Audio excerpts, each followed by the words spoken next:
Hari ini, Uncle nak share satu tips untuk macam mana kita nak jaga Toyota Hybrid punya hybrid battery.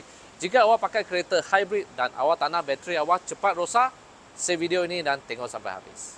Tips yang pertama, setiap kali anda nak berhenti sekejap, tak kiralah itu traffic jam ke traffic light, jangan sesekali anda letak gear anda pada position N neutral. Pastikan anda sama ada letak pada position D ataupun P. Untuk sesiapa yang dekat traffic jam, tapi dia punya kereta ada brake hold, pakailah brake hold. Anda mesti rasa hairan. Kenapa? Aku dah pakai kereta 2-30 tahun, aku taruh N saja, tak ada problem. Kenapa ini pula tak boleh? Jom kita tengok. Okey, sekarang ini gear pada position P. Nampak? P. Ini adalah hybrid punya itu bateri tengah charging. Awak boleh nampak dari engine kita charge ini bateri sebab ini bateri mau kong sudah. Dia tinggal 3 bar saja.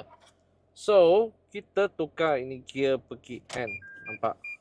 Nampak ini gear N. Ini pun N. Lepas tu you nampak apa jadi? Ya. Dia tak ada charging. Dia langsung tak ada charging. Apabila tak ada charging, kita pakai ini bateri akan kong. Bila sudah kong, kereta sudah tak boleh start. So, kita taruh balik. Ini dia punya itu gear kepada D.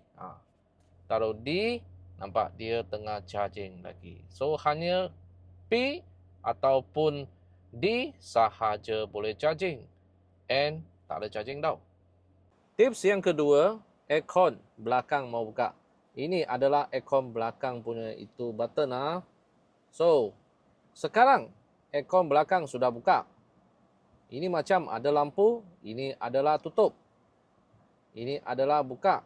So, pastikan ini jangan ada lampu, itu aircon sudah buka.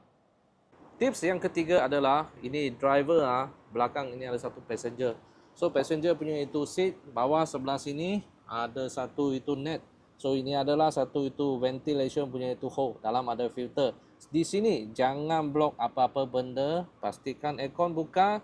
Ini jaring-jaring lubang-lubang ini jangan blok. Kalau ada blok, you boleh ambil itu kain ataupun vacuum. Kasih lap bersih-bersih supaya udara sejuk boleh masuk di sini untuk sejukkan dia punya hybrid battery.